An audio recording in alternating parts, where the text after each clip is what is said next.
हम लोग करें क्वेश्चन नंबर 8 डीएलएड की series first year education in contemporary society. Question number 8 है what do you mean by equality of education opportunity, why is it essential and what are the causes of inequality of educational opportunities, how can they be removed। देखो question क्या पूछता है, हम लोग बाकी question complete कर रहे हैं और ये भी कर रहे हैं, अभी आज इसकी टर्न है इस क्वेश्चन नंबर 8 की। क्वेश्चन क्या है कि education equality of educational opportunity, मतलब एजुकेशन की जो अपॉर्चुनिटीज आपको मिल रही है उसमें इक्वालिटी से क्या मतलब है और ये एसेंशियल क्यों है, क्यों इक्वालिटी होना इंपॉर्टेंट है और क्या कॉजेज है इनइक्वालिटी के और ये कैसे रिमूव किए जा सकते हैं। तो आप इसका आंसर पढ़ते हैं, 2-3 लाइन पढ़ते जाऊँगी, समझाते जाऊँगी। It is an accepted working policy of all democratic nation to make provision of equal opportunities. ये डेमोक्रेटिक नेशन का रूल ही है या एक वर्किंग पॉलिसी कह सकते हो कि इक्वल अपॉर्चुनिटी हर चीज़ में होना चाहिए, चाहे वो एजुकेशन ही नहीं कुछ भी। As Dr. Radhakrishnan has pointed out long back, democracy only provides that all men should have equal opportunities for development of their unequal talents.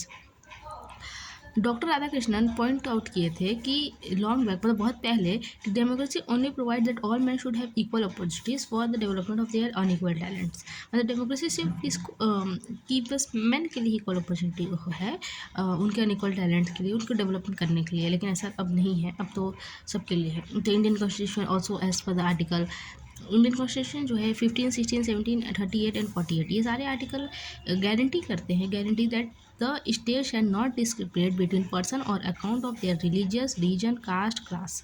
मतलब स्टेट कभी भी इनको डिस्क्रिमिनेट नहीं कर सकता है, किसी भी पर्सन को डिस्क्रिमिनेट नहीं कर सकता है उसके रिलीजन के बेसिस पे, रीजन के बेसिस पे, कास्ट के बेसिस पे, क्लास के बेसिस पे। किस आर्टिकल का मतलब है 15, 16, 17, 38 and 48। It means that our constitution is committed to the principle of equality and accepted it an article as unfair।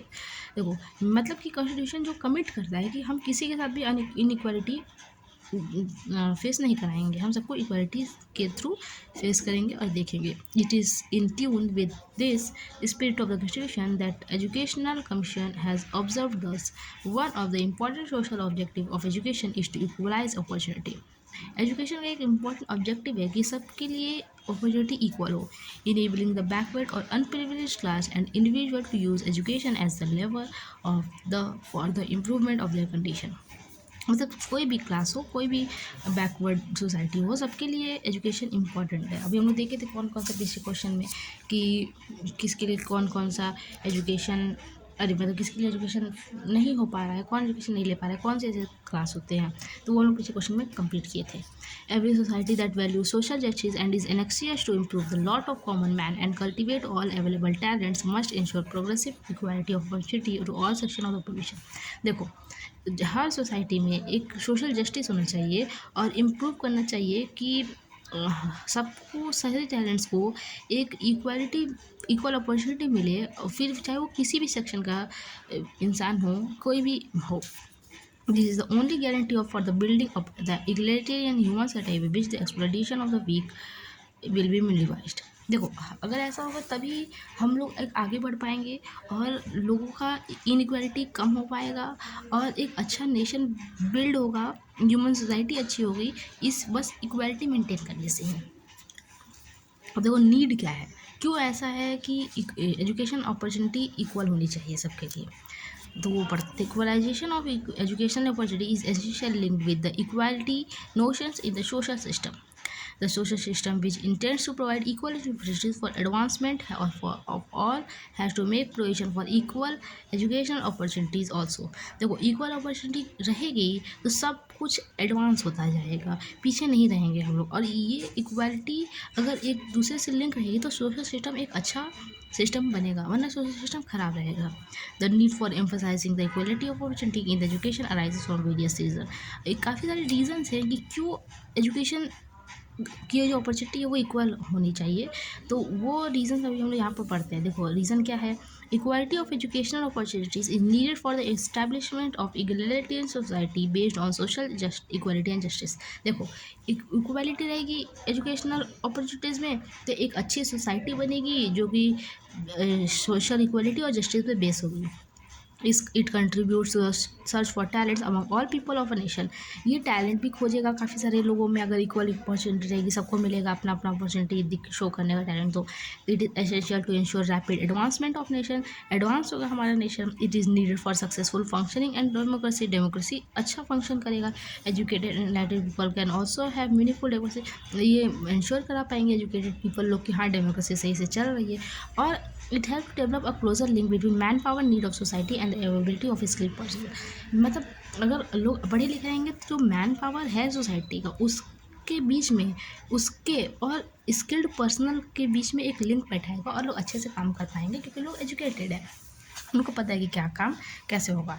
अब देखो problems concerning equality of opportunities, क्या प्रॉब्लम्स हैं, क्या क्या कंसर्निंग प्रॉब्लम है equality of education, equality of opportunities in education. Education is of great help in establishing equality and ensuring social justice, no doubt.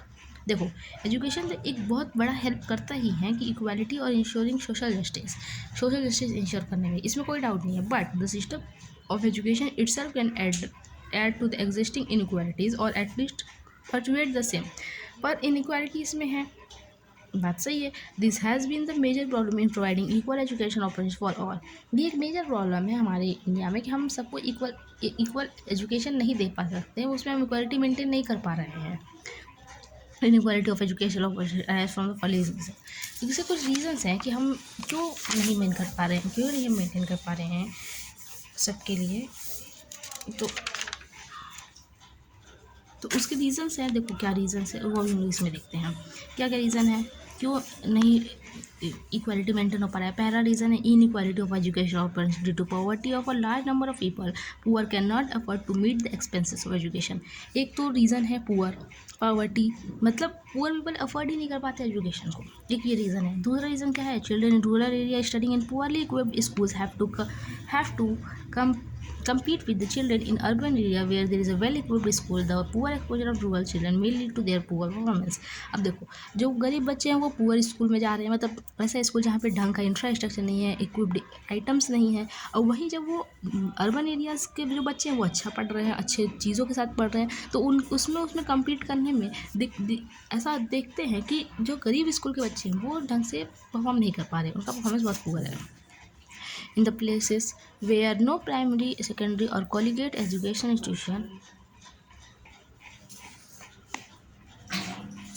हाँ, the poor cannot afford to meet, ये तो हो चुका। Third, in the places where no primary, secondary or collegiate educational institution exist, children do not get the same opportunity as those who have all these in their neighborhood। बहुत जगह नहीं हो पाता है, जैसे कि प्राइमरी, सेकेंडरी और collegiate education institution exist ही नहीं करता है, वही सेम अपॉर्चुनिटी किसी को मिल जाती है। Wide inequalities also arise from difference in home environment. Home environment का भी असर पड़ता है। A children from rural house और slum does not have same opportunity as a child from upper class home with educated parents. जिसके parents educated हो ज़्यादा अच्छा पढ़ेगा, जिसके नहीं है वो नहीं पढ़ पाएगा, एक ये रीज़न है। This is there is a wide success disparity. India has girls education is not given same encouragement as boys. इनको एजुकेशन ही नहीं मिलती है जैसे इनको एजुकेशन मिल रही है, इन दोनों का एजुकेशन सेम नहीं है। हम लोग अभी भी देख सकते हैं अपनी सोसाइटी में education of backward classes including schedule caste and tribes and economical backward section is not at par with that forward communities of classes. Backward classes को एजुकेशन नहीं मिल पाता है जैसे कि फॉरवर्ड क्लासेस को मिल जाता है। अब सजेशन क्या है, suggestion for reorganising education system for providing equality of education opportunity in India. हम लोग क्या सजेशन दे सकते हैं कि ये सब कुछ इक्वल हो जाए। देखो उसके लिए सजेशंस क्या है, the government of India have been striving to achieve the target of providing equal educational opportunity to all the people. काफ़ी सारा गवर्नमेंट स्टेप लेती है कि वो बच्चे इक्वल एजुकेशन अपॉर्चुनिटी सबको मिल सके। Some suggestion could be cited in the regards, ये देखो सजेशन है। This suggestion may be from some help to reaching the target. ये सजेशन शायद किसी टारगेट को रीच करने में हेल्प कर सके। और सजेशन देखते हैं कितने सारे सजेशन हैं, उसके बाद फिर आंसर खत्म हो जाएगा। In order to reap the fruit of education and also to remove the prejudice and bias, adult literacy has to be removed by launching appropriate program। ठीक है, देखो by following a policy of protect discrimination, all effort must be made to increase the opportunity for education for the weaker section of the society like scheduled caste, scheduled tribe, backward communities and every woman। Even women, मतलब कि एक ऐसे policy लेके आओ जो discrimination को हटा सके और schedule caste, schedule tribe, backward communities के लिए भी एक अच्छा एजुकेशन सिस्टम आ सके। Honest attempt to be made to provide compulsory education to all the children at least up to 14. No one should be made to suffer for want of educational opportunity and facilities. एक सही attempt लाना चाहिए ताकि 14 year के बच्चे तक को education मिल सके और कोई भी बच्चा सफ़र ना करे कि उसको अपॉर्चुनिटी नहीं मिलेगी इस वजह से। The higher education chance should be extended to all on the merit. Higher educational chance है उसको एक्सटेंड करना चाहिए मेरिट के बेसिस से। Education commission suggest that for equalisation and educational opportunity the following measure be adopted. देखो education commission को भी suggest कर रहे हैं हम लोग कि क्या क्या वो मेजर्स ले सकते हैं ताकि इक्वालिटी मेंटेन हो। पहला, education should be made tuition free. Education को ट्यूशन फ्री होना चाहिए for all immediately at the primary secondary level and in course of time at the university level at least for the needy deserving student.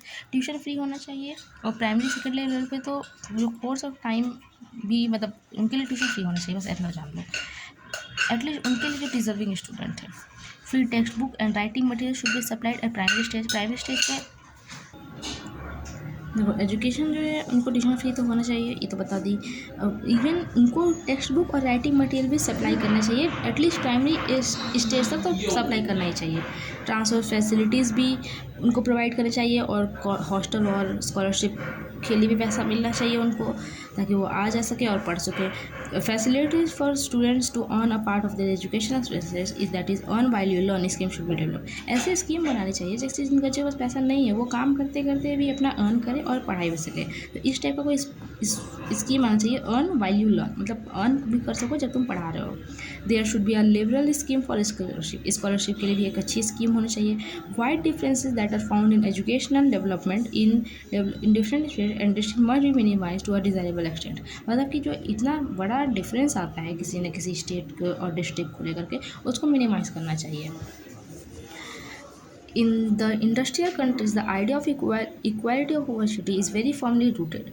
Huxley believed that the principle of equality has a powerful and persistent appeal.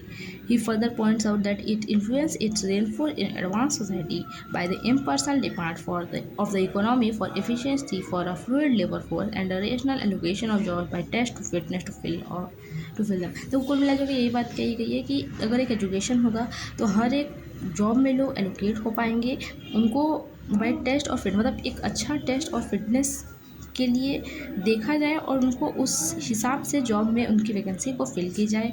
और एक equality अगर रहेगी तो nation अच्छा होता जाएगा। बस इतना ही है, आपको इसी में बना के लिखना है, अपना आंसर बढ़ाना है और नंबर लेकर के आना है डीएलएड के फर्स्ट ईयर में। अब अगले वीडियो में क्वेश्चन नंबर 9 होगा। जो भी इसमें डाउट होगा, जिस भी लाइन में नहीं समझ में आएगा वो मेरे से पूछ लेना, मैं बता दूँगी। ठीक है, अब अगले वीडियो में क्वेश्चन नंबर 9 करेंगे। क्वेश्चन नंबर 9 क्या, what efforts are done for equality of education opportunities after 1986, what are it achievements. Question है कि इक्वालिटी ऑफ एजुकेशन के लिए मतलब क्या अपॉर्चुनिटी 1986 में क्या क्या ऐसा अपॉर्चुनिटी लेकर के आया गया ताकि एजुकेशन में इक्वालिटी आए और इसके अचीवमेंट्स क्या रहे, ये अगले को वीडियो में होगा।